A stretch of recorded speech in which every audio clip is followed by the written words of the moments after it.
ನಮ್ಮ ಭಾಷೆ. ಎಂ. ಮರಿಯಪ್ಪ ಭಟ್ಟ. ಇವರು 1906ರಲ್ಲಿ ಕಬಕದಲ್ಲಿ ಜನಿಸಿದರು. ಇವರು ಜಾತಕತಿಲಕಂ, ಛಂದಸ್ಸಾರ, ಕನ್ನಡ ಸಂಸ್ಕೃತಿ, ತುಳು ಇಂಗ್ಲಿಷ್ ನಿಘಂಟು ಮೊದಲಾದ ಕೃತಿಗಳನ್ನು ರಚಿಸಿದ್ದಾರೆ. ಇವರಿಗೆ ಕರ್ನಾಟಕ ಸಾಹಿತ್ಯ ಅಕಾಡೆಮಿ ಪ್ರಶಸ್ತಿ, ಕರ್ನಾಟಕ ಸರ್ಕಾರದ ಪುರಸ್ಕಾರ ಸಿಕ್ಕಿದೆ. ಕೊಟ್ಟಿರುವ ಪ್ರಶ್ನೆಗಳಿಗೆ ಒಂದು ವಾಕ್ಯದಲ್ಲಿ ಉತ್ತರಿಸಿ. 1. ಭಾಷೆ ಯಾವುದಕ್ಕೆ ಸಾಧನವಾಗಿದೆ? ಭಾಷೆ ತಮ್ಮ ಸುತ್ತಲಿನವರೊಡನೆ ವ್ಯವಹರಿಸಲಿಕ್ಕೆ ಮತ್ತು ವಿಚಾರ ವಿನಿಮಯಕ್ಕೆ ಸಾಧನವಾಗಿದೆ. 2. ಪ್ರಾಣಿಗಳು ತಮ್ಮ ಮಕ್ಕಳಿಗೆ ಯಾವ ವಿಚಾರವಾಗಿ ತರಬೇತು ಕೊಡುತ್ತವೆ? ಪ್ರಾಣಿಗಳು ತಮ್ಮ ಮಕ್ಕಳಿಗೆ ಚಲನವಲನ ಮತ್ತು ಆಹಾರ ಸಂಪಾದನೆ ವಿಚಾರವಾಗಿ ತರಬೇತು ಕೊಡುತ್ತವೆ. 3. ಮನುಷ್ಯನಿಗೆ ಲೆಕ್ಕವಿಡುವ ಅವಶ್ಯಕತೆ ಯಾವಾಗ ಉಂಟಾಯಿತು? ಮನುಷ್ಯ ಒಂದೆಡೆ ನಿಂತಾಗ ಆಸ್ತಿ, ಮನೆ, ಬದುಕು ಮೊದಲಾದ ಭಾವನೆಗಳು ಮೂಡಿದಾಗ ಲೆಕ್ಕವಿಡುವ ಅವಶ್ಯಕತೆ ಉಂಟಾಯಿತು. 4. ಎಣ್ಣೆ ತುಪ್ಪದ ಮಿಶ್ರಣ ಬೇಡವೆಂದು ಹೇಳಿದವರು ಯಾರು? ಎಣ್ಣೆ ತುಪ್ಪದ ಮಿಶ್ರಣ ಬೇಡವೆಂದು ಹೇಳಿದವರು ನಯಸೇನ. 5. ಕನ್ನಡಕ್ಕೆ ಪರ್ಷಿಯನ್ ಶಬ್ದಗಳು ಯಾವಾಗ ಬಂದವು? ಕನ್ನಡಕ್ಕೆ ಪರ್ಷಿಯನ್ ಶಬ್ದಗಳು ಮೊಘಲರ ಆಳ್ವಿಕೆಯ ಸಂದರ್ಭದಲ್ಲಿ ಬಂದವು. ಕೊಟ್ಟಿರುವ ಪ್ರಶ್ನೆಗಳಿಗೆ 3-4 ವಾಕ್ಯದಲ್ಲಿ ಉತ್ತರಿಸಿ. 1. ವ್ಯಾವಹಾರಿಕ ಮತ್ತು ಗ್ರಾಂಥಿಕ ಭಾಷೆಯ ಲಕ್ಷಣಗಳೇನು? ವ್ಯಾವಹಾರಿಕ ಭಾಷೆಯೆಂದರೆ ಜೀವದ್ಭಾಷೆ. ಇದರಲ್ಲಿ ಜನರು ಮಾತನಾಡುತ್ತಾರೆ ಮತ್ತು ವ್ಯವಹರಿಸುತ್ತಾರೆ. ಗ್ರಾಂಥಿಕ ಭಾಷೆಯೆಂದರೆ ಗ್ರಂಥ ರಚನೆಯಲ್ಲಿ ಬಳಸುವ ಭಾಷೆ. ಇದು ವ್ಯಾವಹಾರಿಕ ಭಾಷೆಯಿಂದ ಅಭಿವೃದ್ಧಿ ಹೊಂದಿದ ಭಾಷೆಯಾಗಿರುತ್ತದೆ. 2. ಲಿಪಿಯ ಜಾಡು ಆರಂಭಗೊಂಡ ಬಗೆ ಹೇಗೆ? ಓದು ಬರಹವಿಲ್ಲದ ಸಂದರ್ಭದಲ್ಲಿ ದಿನಗೆಲಸಕ್ಕೆ ಹೋದ ಲೆಕ್ಕವನ್ನು ಗೋಡೆ ಮೇಲೆ ಗೆರೆ ಎಳೆದು ಲೆಕ್ಕ ಹಾಕಲಾರಂಭಿಸಿದನು.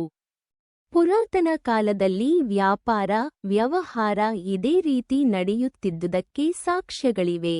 ಇದೇ ಲಿಪಿಯ ಮೊದಲ ಜಾಡು. 3. ಲಿಪಿಯ ಮೂಲಕ ಜ್ಞಾನ ಭಂಡಾರ ಯಾವ ರೀತಿ ಭದ್ರವಾಯಿತು?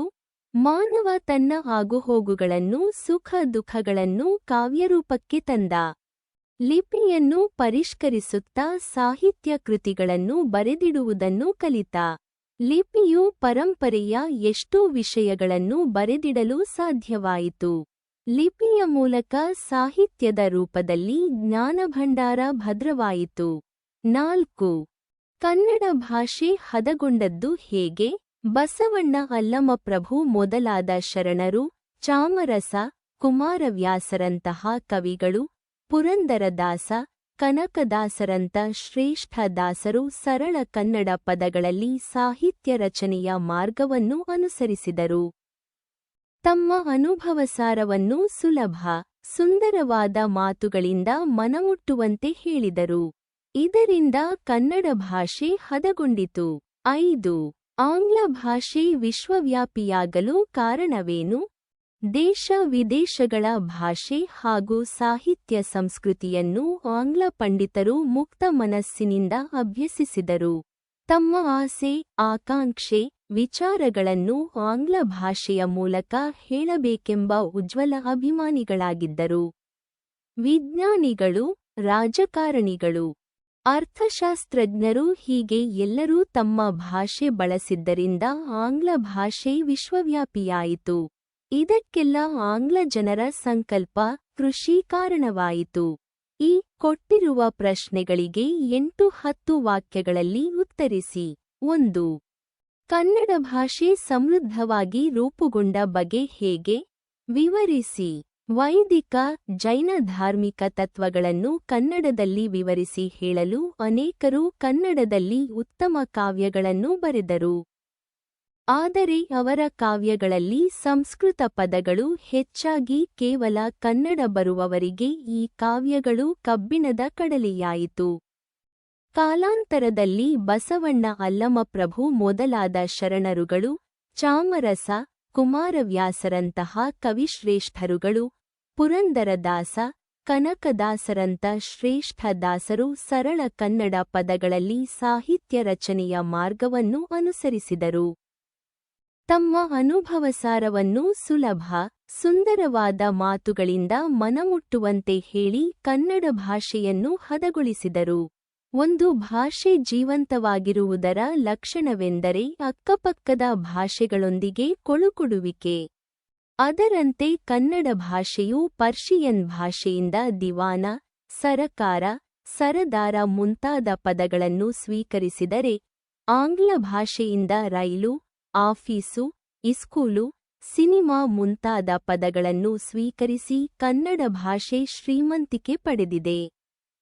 ಹಾಗೆಯೇ ಭಾಷೆಯಲ್ಲಿ ಈಗಾಗಲೇ ಇರುವ ಸಾಮಗ್ರಿ ಬಳಸಿ ಭಾಷಾಭಿವೃದ್ಧಿ ಮಾಡುವುದು ಇನ್ನೊಂದು ವಿಧಾನ.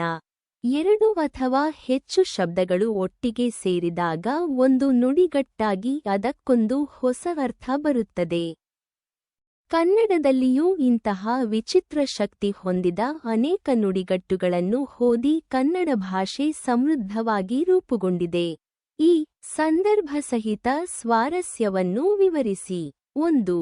ಸಂಸ್ಕೃತಿಯ ಇತಿಹಾಸ ಉಳಿಯಿತು.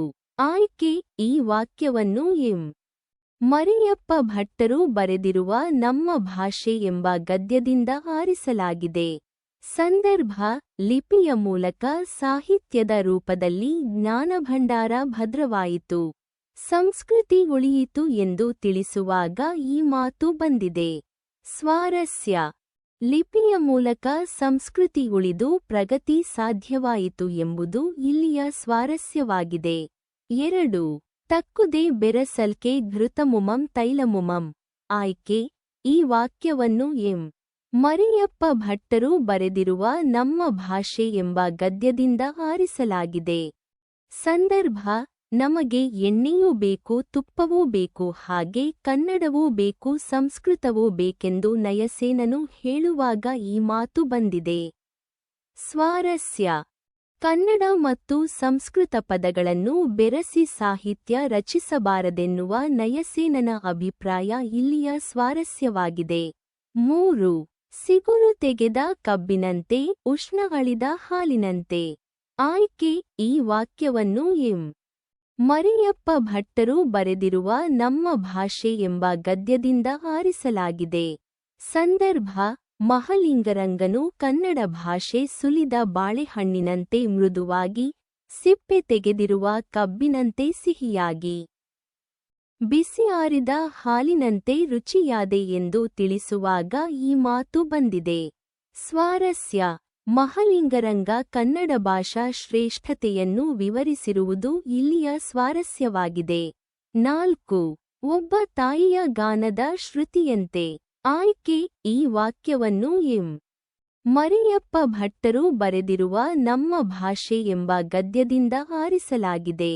ಸಂದರ್ಭ: ಎಲ್ಲ ಭಾಷೆಗಳೂ ಒಂದೇ ತಾಯಿಯ ಶ್ರುತಿಯಂತೆ. ಪ್ರತಿಯೊಂದಕ್ಕೂ ಅದರದೇ ಆದ ಸ್ಥಾನವಿದೆ ಎಂದು ಹೇಳುವಾಗ ಈ ಮಾತು ಬಂದಿದೆ. ಸ್ವಾರಸ್ಯ: ಸ್ವಭಾಷಾ ಪ್ರೀತಿ ಎಂದರೆ ಅನ್ಯ ಭಾಷೆಯನ್ನು ದ್ವೇಷಿಸುವುದು ಎಂದು ಅರ್ಥವಲ್ಲ ಎಂಬುದು ಇಲ್ಲಿಯ ಸ್ವಾರಸ್ಯವಾಗಿದೆ.